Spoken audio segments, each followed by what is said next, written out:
Cette semaine, on lit la parashat Béar Berukotai.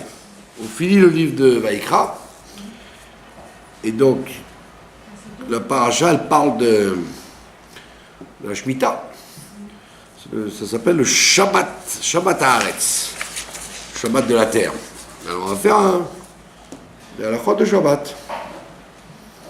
Pas de Shemitah, puisque c'est pas très utile maintenant, parce qu'on est 2 ans après. Donc on va faire des halachot de Shabbat.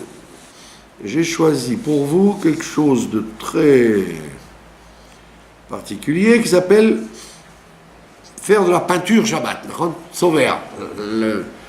Dans le Mishkan, quand on faisait le Mishkan, il fallait teindre les tentures, teindre les peaux, teindre les tissus. Et donc, de là, on apprend qu'il y a un travail de Shabbat qui s'appelle teindre. Tzover. Alors, donc, qu'est-ce que ça veut dire teindre? Ça veut dire utiliser une couleur qu'on veut garder. On ne fait pas de la teinture pour quelques secondes, on fait de la teinture pour que ça reste la couleur qu'on veut. Donc le travail, le vrai travail, c'est quand on veut que ça reste. Ça, c'est d'Oraïta. On fait de la teinture pour garder. D'accord? À l'époque, les gens, on appelait ça le teinturerie pressing. Donc, pas seulement il lavait, il faisait la couleur aussi. Donc, maintenant, il y a... Ça, c'est d'Oraïta. Maintenant, des Rabanan, même si ça ne va pas rester tout le temps, ça s'appelle teindre. Alors, exemple, quelqu'un, il a mangé des fraises ou des betteraves. Alors, la couleur, elle reste. La couleur, elle est forte. Alors, comme la couleur est forte, on te dit, il faut pas, par exemple, s'essuyer les mains avec une serviette blanche. Une serviette blanche parce que tu vas teindre la serviette par la couleur de la betterave ou de la fraise. D'accord? Maintenant, on te dit, c'est moins grave de faire ça sur un tissu blanc que de faire ça sur un tissu rouge. Parce que la couleur, elle va être plus belle quand tu mets ça sur un tissu rouge. Si tu mets sur un tissu blanc, on dit non, ça abîme le tissu, puisque une tache de betterave sur un tissu blanc, pas beau. Mais si c'est un tissu rouge déjà, alors on dit tu es intéressé à ce que la couleur, elle reste, ça donne une plus belle couleur au tissu. Donc on te dit, si déjà tu as une serviette, prends une serviette blanche et pas une serviette rouge. Maintenant, évidemment, on parle des gens qui utilisaient des vraies serviettes. Aujourd'hui, de moins en moins, les gens utilisent des serviettes en tissu. Ils utilisent des serviettes en papier. Alors, quand c'est une serviette en papier, parce que juste après, tu la jettes, donc tu as montré ton intention, que tu n'as pas l'intention de garder cette couleur. Donc c'est le cas classique, d'accord? Maintenant, où est-ce qu'il y a teinture quand c'est sur quelque chose qui est extérieur? Mais si c'est sur la peau, par exemple, la teinture sur la peau, ça ne s'appelle pas de la teinture. Donc si quelqu'un, par exemple, il s'est fait mal, il prend de l'iode rouge, eh ben, c'est pas grave parce que la main sur la peau, ça s'appelle pas teindre. Hein? On fait de la teinture. Aujourd'hui, on fait de la teinture sur des habits, pas sur de la peau. D'accord? Et donc, si il a pris soit un médicament, soit une couleur qui sert à désinfecter, par exemple, il n'y a aucun problème, même de mettre sur la peau, puisque ça ne va pas rester. D'accord? Maintenant, par exemple, à New York, chez le rabbi, il y avait des bonnes femmes qui mettaient des bonnes femmes. Toutes les femmes, quand ils sortaient le Shabbat de la choule, elles étaient toutes maquillées. Ça veut dire quoi? Ça veut dire qu'il y en a qui permettent même les fonds de teint et les rouges à lèvres et toutes les couleurs qu'on met sur le visage. Parce qu'il y en a qui disent que de toute façon, c'est pas fait pour rester. Alors aujourd'hui, évidemment, ils vendent des produits de beauté qui restent. On les met vendredi, ça reste Shabbat. Mais si une femme n'avait pas ça, alors il y en a qui disent pour le shlom bayit, pour ne pas qu'elle ait l'air d'un cachet d'aspirine, comme on dit, qu'elle soit blême, blanche, alors il y en a qui permettent. Et moi je me rappelle à New York, on voyait les femmes qui sortaient de la Ezrat Nashim, tu voyais pas tellement qu'elles étaient pidotes de ne pas utiliser les maquillages du Shabbat. Pourquoi? Parce qu'on dit qu'effectivement, comme c'est de Rabbanan, puisqu'on ne veut pas que ça reste toute la vie, on veut que ça reste juste le temps du Shabbat. Et en plus, comme c'est sur la peau, alors on peut être allégeant si on n'a pas le choix. D'accord? Autre cas de figure,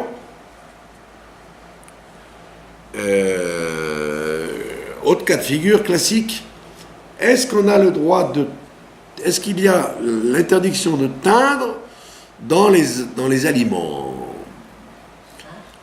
Yesh tzvia be'ochalim, yesh tzvia be'mashkim.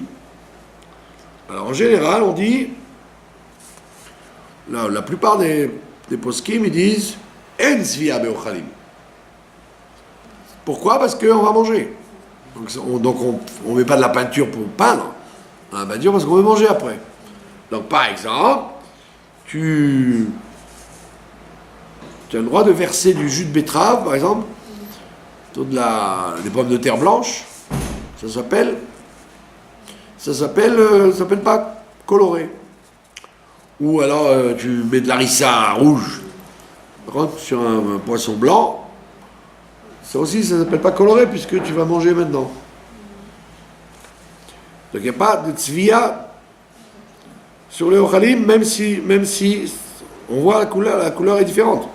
Tu mets une sauce à l'arissa sur un produit blanc, ben, il va devenir rouge.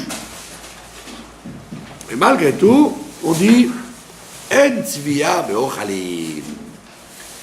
Maintenant, le Ben Ish Chai, lui, il dit il faut faire la différence entre ochalim et mashkim. On dit toujours en tzvia be'ochalim. Alors, il y a la plupart des poskim, ils disent ochalim, ça veut dire tout ce qui se mange et qui se boit. Bon. Quand on mange, on boit avec. Donc, quand on dit tzvia be'ochalim, la plupart des poskim, ils disent c'est pareil. Ochalim et mashkim. Mais le Ben Ish Chai, il dit non. Il dit pas du tout, il y a écrit ochalim, pas mashkim. Et donc, le Ben Ish Chai, lui, il interdit de colorer les boissons. Alors, qu'est-ce que ça implique?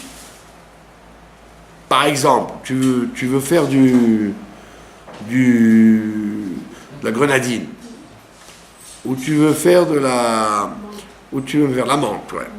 Ou tu prends du vin blanc et tu veux mettre du vin rouge dedans. Alors, d'après le Ben Ish Chai, il te dit il faut faire le contraire. Il faut mettre d'abord le vin rouge et après le vin blanc. Donc le vin rouge devient moins rouge, mais on ne change pas de couleur. Mais il dit il ne faut pas faire le contraire. Il ne faut pas mettre le rouge dans le blanc. D'accord? Également, là, une anisette, par exemple. Quelqu'un qui ferait une anisette, d'après le Ben Ish Chai, il faudrait qu'il mette l'eau il faudrait qu'il mette l'anisette avec un peu d'eau pour que ça devienne blanc en bas, et après il rajoute l'eau. D'accord? Pour ne pas blanchir l'eau. D'accord? Donc, celui qui ne fait pas comme ça, il a sur quoi s'appuyer, puisque la plupart des poskim disent boisson et nourriture, c'est pareil. Mais celui qui veut faire plaisir à tout le monde, y compris le Ben Ish Chai, alors lui, il faut qu'il fasse attention de mettre d'abord la framboise, après il met l'eau, ou d'abord la menthe, après il met l'eau. Il faut, comme ça, il n'y a pas de couleur, il ne colore pas. On parle des boissons et des Khalil ou Mashkim. Vous avez suivi? Donc, le Ben Ish Chai te dira, tu peux mettre de l'harissa tant que tu veux sur de la nourriture, puisque ça s'appelle un ochel. Mais dans une boisson, il te dit, il faut être rigoureux de faire... Alors, le contraire, c'est-à-dire de rendre moins rouge le vin plutôt que de rendre rouge le vin blanc.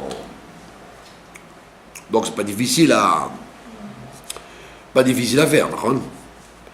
Maintenant, si vous avez par exemple, vous voulez mettre des glaçons dans un verre de vin rouge, alors de toute façon, d'après la halakha, on dit que quand on met un liquide dans la glace, c'est comme si on fabriquait de l'eau. Vous fabriquez de l'eau parce que vous laissez fondre le glaçon. Le glaçon, il était sous forme de glace. Et si vous le laissez fondre, vous faites comme ça, vous rendez un glaçon eau. Donc il faut éviter de fabriquer de l'eau. Ça, c'est Rashi qui nous amène ça dans le... Rashi, il te dit en hiver, par exemple, tu n'as pas le droit de prendre de la glace dehors et la faire fondre dans ta main. Ça s'appelle boré maïm, fabriquer de l'eau. Alors qu'est-ce qu'il dit Rashi? Et comme ça qu'on fait. Tu mets d'abord la boisson et après tu mets le glaçon. Tu mets d'abord ta boisson, après tu mets le glaçon. Pas le contraire. Pas les glaçons au fond du verre et la boisson dedans, parce que sinon on voit que tu fais fondre l'eau. Tu fais fondre le glaçon. Donc la même chose pour peindre. Si tu mets le glaçon et tu mets le vin après, tu as deux problèmes, de fabriquer de l'eau et en même temps de rendre l'eau rouge. Donc, tu veux mettre des glaçons dans l'eau, alors mets dans le vin, mets d'abord le vin et après mets les glaçons dedans. Comme ça on ne les voit pas fondre et en même temps tu ne colores pas le glaçon. Vous avez compris? Dès que ça devient... Voilà. Maintenant, un cas particulier. Donc, tout ça, c'est dans les cas de nourriture, boissons, c'est facile à faire.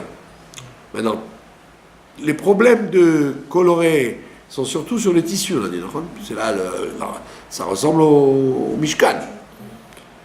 Donc c'est pour ça qu'aujourd'hui, Dieu, dans sa grande bonté, a inventé le mouchoir en papier. Ce que les anglo-saxons appellent tissues. C'est pas vieux, hein? Non. Les premiers Kleenex, on appelait ça les Kleenex à l'époque, c'est avec la marque, ne sont apparus que dans les années 70. Moi j'avais un... Sinon, avec des mouchoirs avant. Avant, tout le monde utilisait les mouchoirs en tissu. Et on lavait ça. Le repasser même. Alors il y avait j'étais allé au lycée Jacques Decour où j'étais, il y avait un goy très comment on dit, délicat. Ouais. Alors lui, il avait toujours des Kleenex avec lui. Tout le monde le regardait comme un garçon bizarre, ça coûtait très cher en plus. Il fallait les acheter en pharmacie, etc. Ouais. Alors tout le monde avait des mouchoirs, il avait des Kleenex. Ah ouais. D'accord? Ah, ça c'est classe. Alors il disait, ouais, alors, il se mouchait puis après il jetait et tout. Alors, il disait, comment vous faites aux toilettes? Vous gardez le mouchoir dans la poche? Eh bien la même chose. Le nez aussi, c'est aussi sale. Il faut prendre des mouchoirs en papier. Et les gens, ils le trouvaient bizarre, en vérité, vous voyez qu'aujourd'hui, mais Ça n'existe plus, les mouchoirs en tissu, c'est que les vieux retraités, Ouais, les centenaires qui ont des mouchoirs en tissu. ouais. Tout le monde utilise le mouchoir en papier. Et donc c'est beaucoup mieux au niveau halachique, parce que le mouchoir en tissu, si que Dieu préserve, quelqu'un saigne et qui s'essuie avec, c'est un problème parce qu'il le colore, le mouchoir. Ouais. Alors que le tissu, le tissus, il le jette tout de suite. Il le déchire même. Donc on voit bien que c'est très très loin de colorer le Beth Amikdash. Les tissus du Beth Amikdash, donc il n'y a aucun problème. Ah ouais.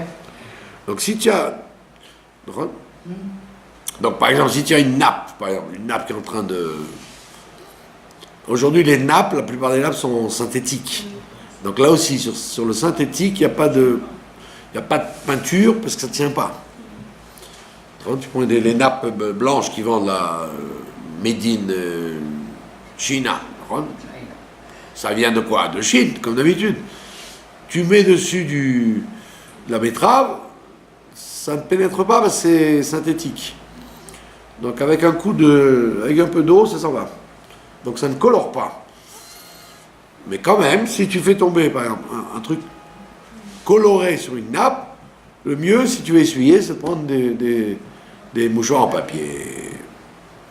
Parce que donc c'est évident, un mouchoir en papier, c'est pas fait pour colorer, donc tu le jettes à la poubelle et donc tu es tranquille.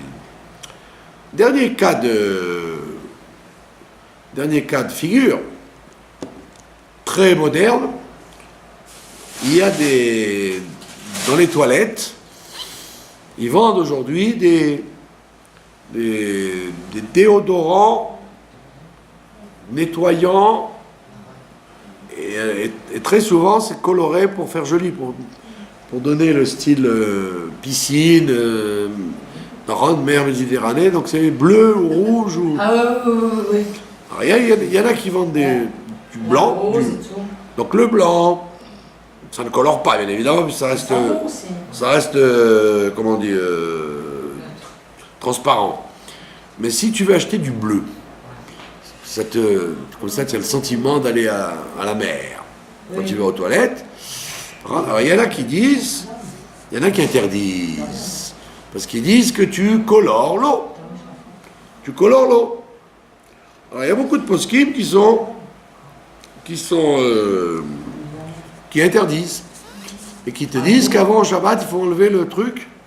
Il faut enlever pour ne pas colorer l'eau au Shabbat. Si c'est coloré, bien évidemment. D'accord? Mais... Oh là là, dommage.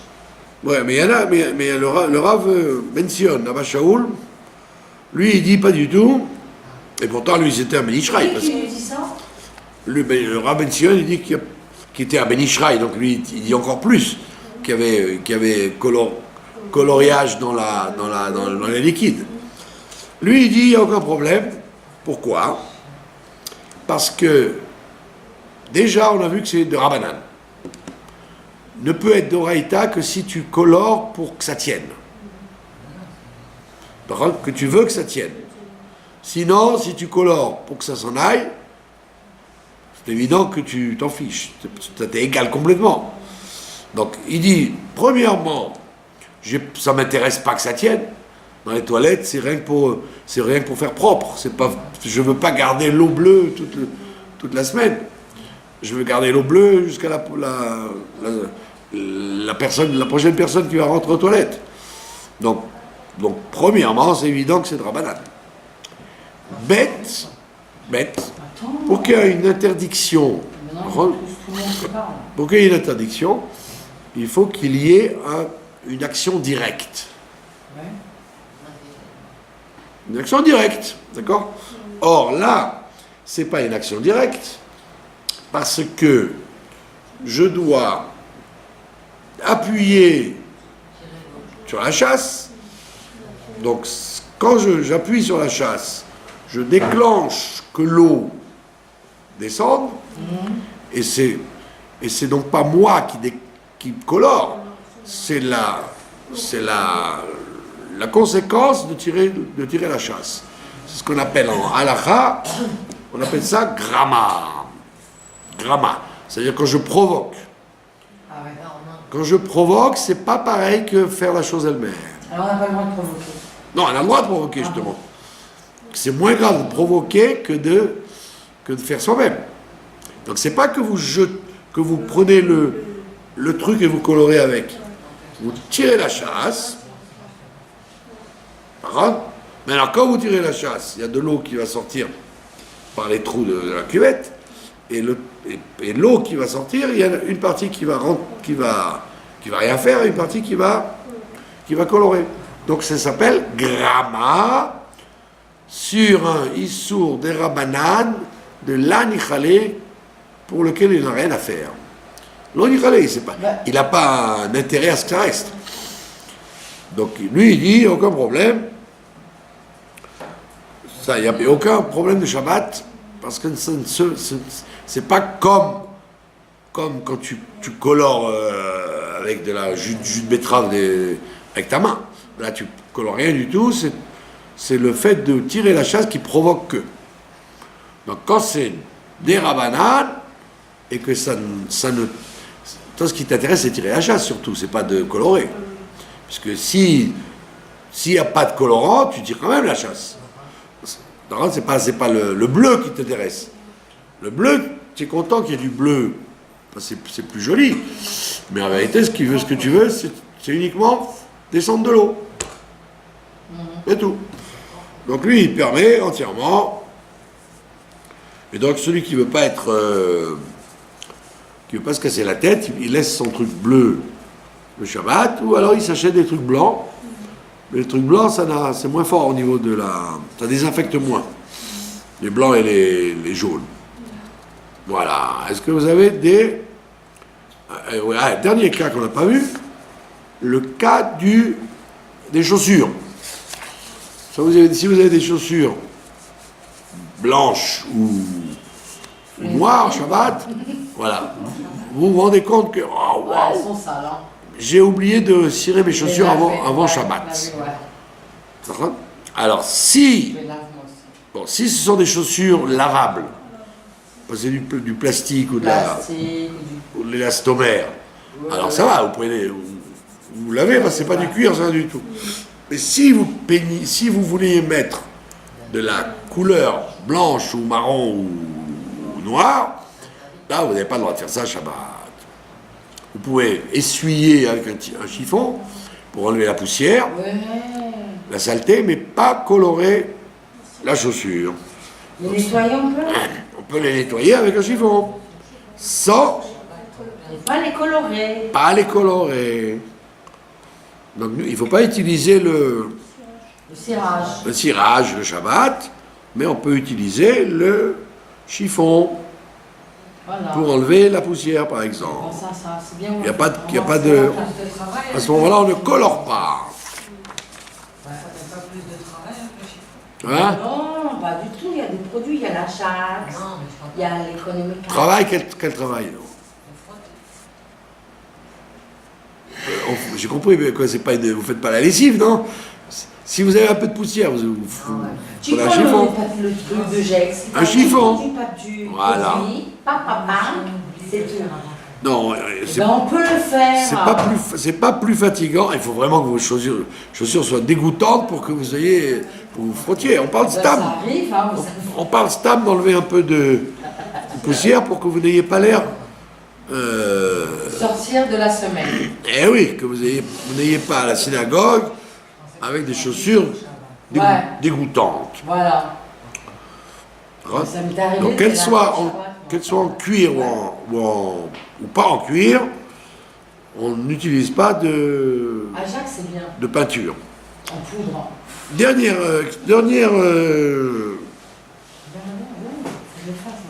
cas de figure, les lunettes de soleil. Il y a des gens qui ont des lunettes de soleil. Et quand vous les mettez, c'est des lunettes modernes, c'est des lunettes blanches, enfin transparentes comme ça, et quand vous les mettez, elles deviennent de plus en plus foncées. Elles changent la couleur quand vous êtes dehors. Ah oui, non, ça je C'est connais très très moderne, par contre, c'est pas. Très spécialisé. très spécialisé. Ah oui, oui, oui, ils font ça maintenant. Voilà. Vous Alors, avez ça. donc, si vous avez Alors des lunettes comme ça, vous auriez pu dire, c'est un problème, parce que Ouais. quand je sors au soleil, là, je colore le vert. Oui. D'accord. Oui. Comme c'est pas, ça colore pas en fait, puisque la preuve c'est que si vous rentrez dans un appartement, ça s'en va à nouveau. Ouais. Donc il y a aucune, d'abord vous ne faites rien, c'est pas avec vos doigts que vous faites, c'est le fait de sortir qui le fait. Ouais. C'est pas une peoula avec les mains, Non. pas une action avec les mains. Et de bête, quand vous rentrez dans une maison, à nouveau la couleur repart. C'est en fonction des rayons de soleil. Alors, Et donc, il n'y a pas de problème. D'accord. Voilà. Alors, le cas qui reste, un cas... non, mais, à l'intérieur, on n'y voit rien du tout. Hein. Quand on a ces lunettes-là, moi je te dis, j'avais. la couleur s'en va après quelques minutes. Rien du tout quand on le Dernier cas, c'est le cas du thermomètre. Un thermomètre. D'accord. On a le droit de mettre les lunettes de soleil. Moi, avant, Ouais. là, j'avais entendu que j'avais pas le droit. Non, il n'y En a plus, aucun Faut problème. pas exagérer quand même. Il n'y a aucun problème. Parce que ça fait Personne n'interdit. Maintenant, le cas du thermomètre, il y a des thermomètres, comment on appelle ça, pas forcément digital, des thermomètres qui montrent, qui deviennent rouges. Le thermomètre, un vrai thermomètre hein, à l'origine. Quand vous le mettez dans un endroit chaud, hein, les Américains ils mettent dans la bouche. Hein, vous voyez le mercure. mercure. Merci madame. Le mercure qui monte. Allons-y. Alors on vous dit c'est pas un problème parce que vous ne colorez pas le vert, vous faites simplement monter le mercure dans l'endroit vide qu'il a. Ah bon? C'est pas que ça colore et puis ça bouge pas. La preuve c'est que si vous le remettez au froid, le mercure redescend. Bon, et alors on a le droit de faire Alors on a le droit de faire ça, parce que ça c'est pas une coloration du thermomètre. D'accord. Avec les numéros, là, on n'a pas le droit. Là. Alors voilà, si c'est électronique, là il y a un problème parce que ça risque, comme l'horloge électronique, ça risque ça inscrit des numéros. Là, c'est pas le problème, il n'est pas de colorer, il est d'écrire. Là il y a un problème. Voilà, mais si c'est un thermomètre classique, ça c'est pas grave. Voilà. Nous avons fait la halakha de peindre au Shabbat. Ah, non. Voilà, c'est la mélacha de Tsovéa. Maintenant, on va faire la paracha. La paracha de cette semaine, il y a deux parachiotes, puisqu'on finit le livre de Vaïkra. On va lire Béhar et on va lire Bechokotai. En même temps, c'est le Shabbat Mevarchim. Mais aussi l'anniversaire de mon fils, mon Shabbat. Par contre, alors, Oui, il est né ce Shabbat. on lit toujours la paracha de Chokotai avant Shavuot. Pour dire que quand vous allez recevoir la Torah, avec Dieu, vous faites un brit, vous faites une alliance. Ouais. Par contre, c'est la première alliance qu'on fait avec Dieu. Et alors, on voit quelque chose de clair. On vous dit, Im bechokotai telechu. Si vous allez dans mes lois, et puis on te dit tu auras la pluie, tu auras la bracha, tu auras l'abondance, tu auras la paix, tu auras tout ce qu'il faut, les enfants, etc. Et après il dit si vous ne marchez pas dans mes lois, alors il y a 48 malédictions qui sont effrayantes. Alors, je vous raconte une anecdote et vous allez comprendre qu'est-ce que je veux expliquer. Il y avait une synagogue à Paris qui s'appelle la rue Cadet. Je ne Je ne sais pas d'ailleurs s'ils ne sont pas fermés maintenant. Bon. À la rue Cadet, vous aviez le grand rabbin Munk, qui était le rabbin de la rue Cadet, jusqu'aux années 70. Et le grand rabbin Munk est tombé très malade. Et tout le monde s'inquiétait pour sa santé. Et on est venu voir le président et les gens qui s'occupaient de la rue Cadet, et on a dit, voilà, il faudrait vérifier les mezuzot et les téphilines du rabbin Munk. Que n'avons pas nous dit, nous nous sommes fait incendier. Incendier. Et quel était l'argument? C'est-à-dire quel rapport entre les mitzvot et la santé. La mezouza, c'est une mitzvah, les tefilin, c'est une mitzvah. Quel rapport avec la santé? Quel rapport avec le Chod? Alors, vous auriez pu répondre, ben voilà. Im bechukotai telechu. Mais pourquoi les gens n'ont pas accepté cette vision des choses? Vous voyez bien que dans tous les... que le rabbi a innové quelque chose de grand chidouche. Par exemple, quand il y a quelqu'un qui a un problème, il répond, vérifiez les mezuzot, vérifiez les tefilin, ou la cacheroute, ou le Shabbat. Il vérifie toujours, il répond toujours quelque chose qui est lié avec une mitzvah. D'accord? Donc on voit bien que cette chita de dire Im bechukotai telechu, tout va bien, sinon vous aurez des problèmes, c'est pas une chose qui a été comprise comme ça pendant des siècles. Ça veut dire que au temps du Beth Amikdash, vous alliez dire au temps du Beth Amikdash, c'était comme ça. Mais en galoute, pendant la galoute, c'est peut-être plus comme ça. Ça veut dire que tu peux faire les mitzvot très bien, et pourtant ne pas avoir les brachot qui vont avec. Oui. D'accord? Et donc c'est comme ça qu'ils ont réagi à la rue Cadet. Ils ont dit, quel rapport? C'est pas parce qu'il va vérifier les mezuzot ou les tefilin que ça va aller mieux. Bon, Bassof, on les a convaincus, bon, c'était un travail très long, et Bassof, bon, il y avait des problèmes dans les tefilin, les mezuzot, et effectivement, je ne sais pas s'ils ont voulu voir un rapport, mais il a guéri, etc. Donc les gens vont dire, bon, c'est la médecine. Peut-être bien que oui, peut-être bien que non. Donc pourquoi donc cette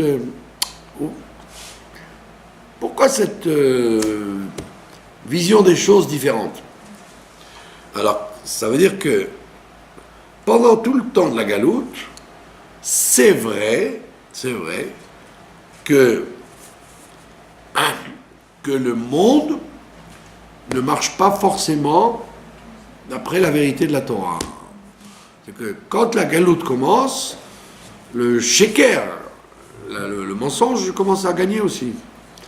Donc tu peux avoir des situations où les gens peuvent faire toute la Torah et les mitzvot comme il faut, et ben c'est pas pour autant qu'ils auront les pluies et les brachot, etc. Ouais. Donc ça veut dire, pendant la galoute, l'alliance, le brit qui est faite entre Dieu et nous, eh ben, il ne s'applique pas. Donc ça veut dire que ce phénomène dont le rabbi parle, de relier la spiritualité avec la matière, c'est un phénomène pré-messianique. Comme Rachid dit d'ailleurs, à cet endroit-là, Rachid dit, je ferai avec vous une nouvelle alliance. Brit Hadasha. Je ferai une nouvelle alliance. Ça veut dire que mon alliance que je suis en train de vous raconter là, elle va s'annuler à un moment. Elle va s'annuler, effectivement. il n'y aura aucun rapport entre les mitzvot et les bonnes choses. Et donc, quand on dit maintenant, tu as un problème de parnassa, vérifie tes tefilines, vérifie tes mezuzot, fais attention à la cacheroute, etc., c'est un chidouche moderne. Ça veut dire qu'on est, revenu à une nouvelle alliance. Et donc effectivement, et d'ailleurs c'est rentré de plus en plus dans le monde juif aujourd'hui, de relier la bracha, les brachot matériels avec les brachot, avec les accomplissements spirituels. Merci. Alors, et le rabbi explique plusieurs fois. Il a écrit que quand Mashiach va venir, toutes ces brachot vont se réaliser pleinement. Il va y avoir des arbres avec des chalotes qui vont pousser sur les arbres, il va y avoir de l'abondance matérielle, etc. Alors, tu aurais pu dire, quoi, c'est pour ça qu'on a besoin de Mashiach? Pour avoir de la pluie, pour avoir des... Apparemment, le Rambam, il te dit, on veut Mashiach pour qu'il y ait le règne de Dieu sur terre, et qu'il y ait le Beth Amikdash, et qu'il y ait les korbanot, et qu'il y ait les mitzvot. Ma pitom, les brachot matériels. Alors la chassidoute, elle te dit, c'est pas ma pitom, c'est pas que ça n'a rien à voir. Ça veut dire que quand le Mashiach vient, et donc avant, ça va commencer aussi avant, il y a une adéquation entre la vérité de la Torah et la vérité de la vie. Les deux marchent ensemble. En galoute, c'est pas forcément. Mais quand Mashiach vient, tout ce qui est écrit se réalise. Donc automatiquement, im bechukotai, t'es à la pluie. Si tu fais comme il faut, t'es à la pluie. Et le rabbi dit, on est rentré dans cette période déjà. Maintenant, Tu verras des merveilles. ouais, on est rentré déjà plus tôt dans cette période. Et donc il faut relier l'accomplissement des mitzvot comme il faut avec les brachot. Ça doit marcher ensemble. Et c'est pas... Donc tu ne fais pas chas v'shalom les mitzvot afin de devenir riche, etc. Mais le fait que tu fasses les mitzvot, automatiquement, tu vas devenir riche, tu vas être en bonne santé, tout va marcher. L'un va correspondre à l'autre. Comme il dit le Rabbi Nachman de Breslev, il dit que si quelqu'un est malade, par exemple, il doit dire... alors quand on est malade, Chas v'shalom, on a du mal à faire les mitzvot. C'est dur d'aller à la synagogue, c'est dur de prier, c'est dur de... On n'a qu'une envie, c'est de... Arrête ce truc-là. Alors, le Rabbi Nachman, il dit, celui qui sent qu'il est malade, s'il prend sur lui les mitzvot qu'il n'a pas l'habitude de faire bien, eh bien, il va provoquer que l'ange de la guérison va le guérir pour qu'il puisse faire les mitzvot qu'il s'est engagé à faire. C'est-à-dire que déjà, on voit que déjà, il y a ce vent qui souffle que de dire que l'un doit marcher avec l'autre. Il ne faut pas qu'il y ait de contradiction. Et c'est pas que ça t'enlève le faire le mitzvot de Shem Shamaim. Tu fais le Shem Shamaim, mais tu sais, comme un thermomètre, c'est une lumière qui s'allume. Donc maintenant, on va voir le problème à l'envers, ça veut dire. C'est pas parce que le rabbin Munk avait des problèmes dans ses mezuzot qu'il était malade. Non, c'est pour qu'il vérifie ses mezuzot qu'on l'a rendu malade. C'est pas que la maladie, elle vient du fait qu'on ne fait pas les mitzvahs comme il faut. Non, c'est que Dieu, il nous donne un signe.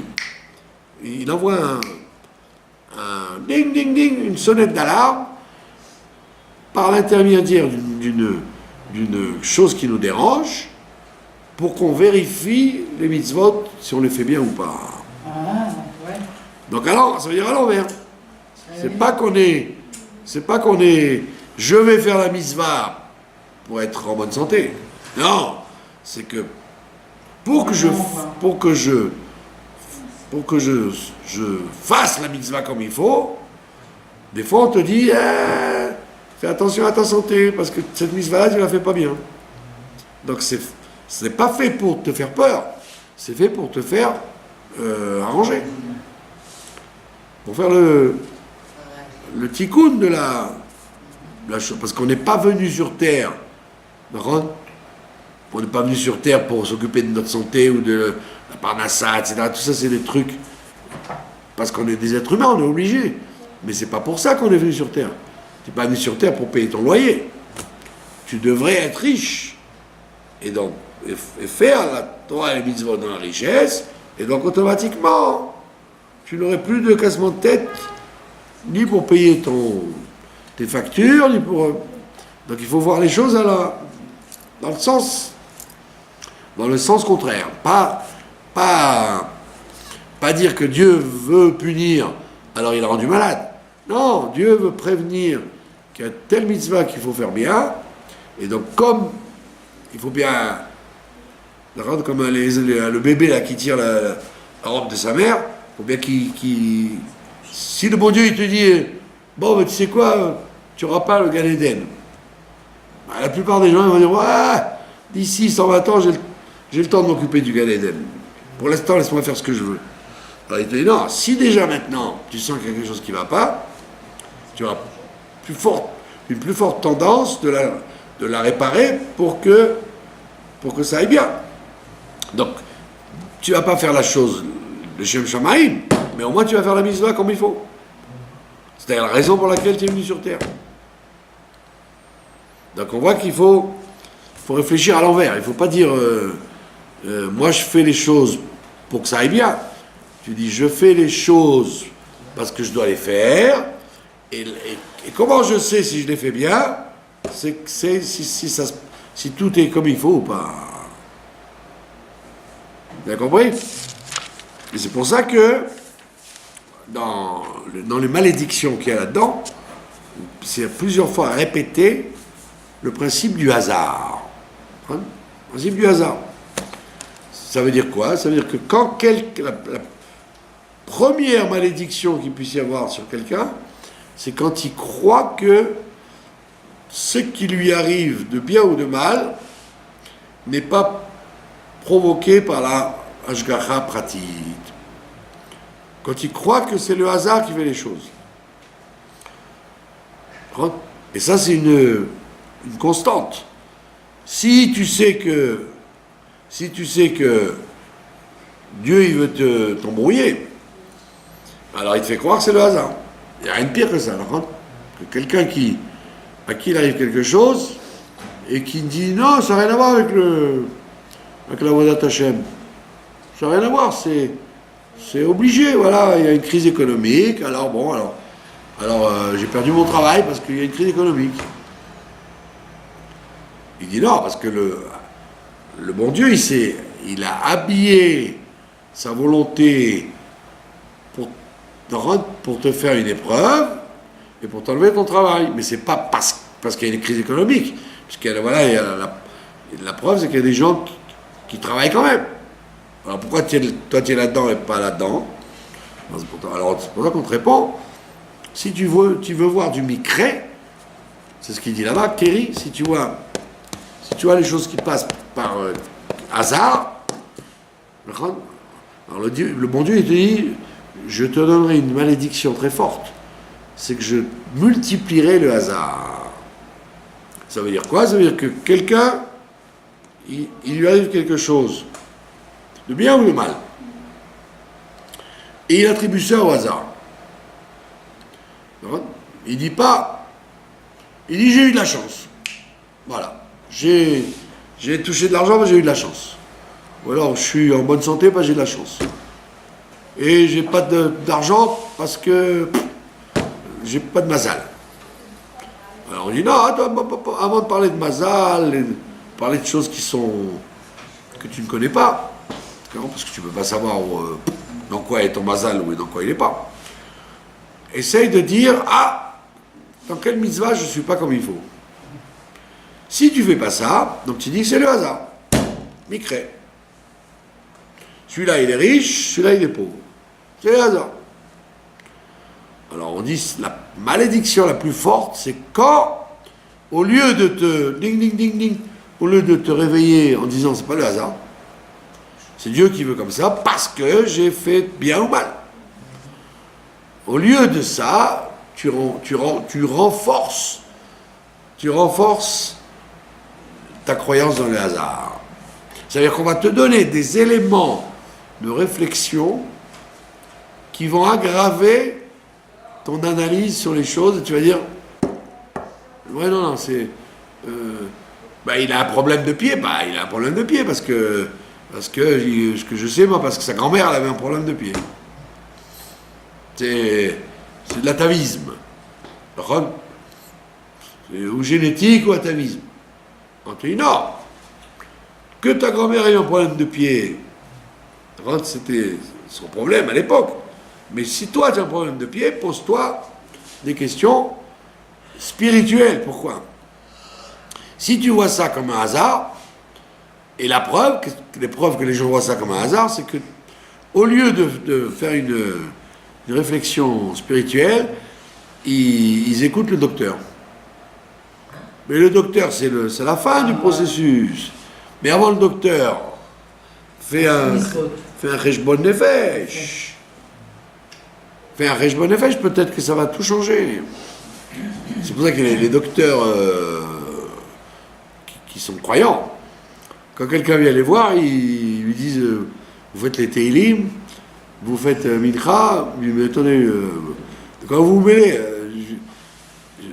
j'ai un problème dans les pieds, j'ai pas un problème dans le Teilim, de quoi vous mêlez? Parce que le vrai docteur, il sait que il y a un rapport entre ça et ça. Les choses vont ensemble. Et si toi tu ne vois pas qu'il y a un rapport, donc tu dis que c'est Mahamat Keri, ça vient du hasard, alors Dieu il te dit, ça va être encore pire, je vais encore plus t'embrouiller dans le hasard. Et ça c'est très embêtant. Donc c'est pour ça que dans les malédictions dont on parle, avant de parler de choses concrètes, de choses graves, concrètes, la première malédiction, on te dit, tu vas avoir du hasard partout. Si tu as du hasard partout,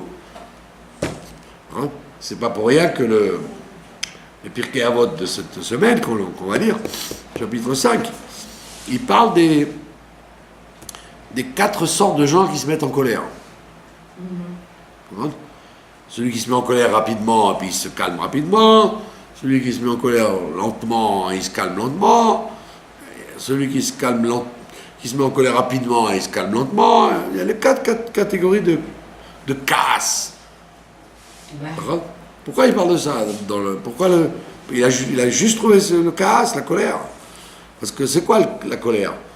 La colère, c'est-à-dire que je ne suis pas content de ce qui se passe. Au lieu de dire, c'est Ashgacha Pratit, c'est la Providence. C'est la Providence qui a fait ça. Donc si la Providence a fait ça, je dois me poser la question, pourquoi c'est arrivé? Au lieu de ça, il se met en colère, alors on te dit, il met du temps à se calmer, nanana. Ça vient de quoi? Ça vient qu'il pense celui qui se met en colère, il croit dans le hasard. C'est pour faire grandir la personne, là.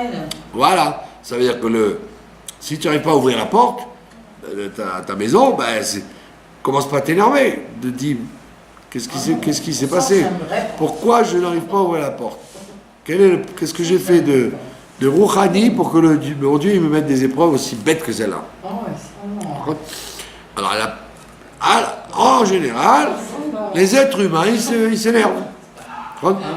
Les êtres humains, ils s'énervent quand ils ont raté le train, quand ils ont raté le... Ils achètent un produit, il est abîmé, zut alors, Eh non, peut-être que tant mieux pour toi, s'il est abîmé, peut-être c'est une bracha pour pas que tu manges ça, etc., etc. Donc on te dit Bah oui, déjà depuis le début, il n'est pas bon alors. c'est pour ça qu'on te dit le sujet du kaas, le sujet de la colère, c'est un sujet de voir le hasard dans les choses. Celui qui ne voit pas le hasard dans les choses, il a aucune raison de se mettre en colère. Au contraire, il va dire ah, Dieu il me donne un signe, un bon signe ou un mauvais signe. Ding ding, il me fait un appel. Et ça, c'est la première des brachot, c'est de se rendre compte que ça suffit de voir la providence de travers, quoi. D'accord? C'est pour ça qu'on te dit cette paracha, il faut la lire avant Shavuot, parce que Shavuot c'est l'alliance. Ouais. Et alors, la première alliance qu'il y a eu, on l'a glissé par la suite, non? Donc il y a eu la galoute. Donc quand il y a eu la galoute, il y a le hasard qui commence, ça veut dire les gens qui font la Torah, ça va pas, ceux qui la font pas, ça va, etc. Donc ça te met un bilboul, ça te brouille l'esprit. Alors maintenant on te dit, la nouvelle alliance que Dieu il va faire avec nous, c'est justement de remettre les pendules à l'heure et les choses sur pied. Et donc c'est pour ça qu'il faut toujours voir, ne pas voir de chas shalom de hasard dans les choses, voir la providence, et donc changer ce qu'on doit changer. Et à ce moment-là, on recevra Torah Hadasha, la nouvelle Torah du Mashiach. Voilà. Pas de questions? Non, tout va bien, tout est clair? Voilà. Shabbat Shalom, Umevorach.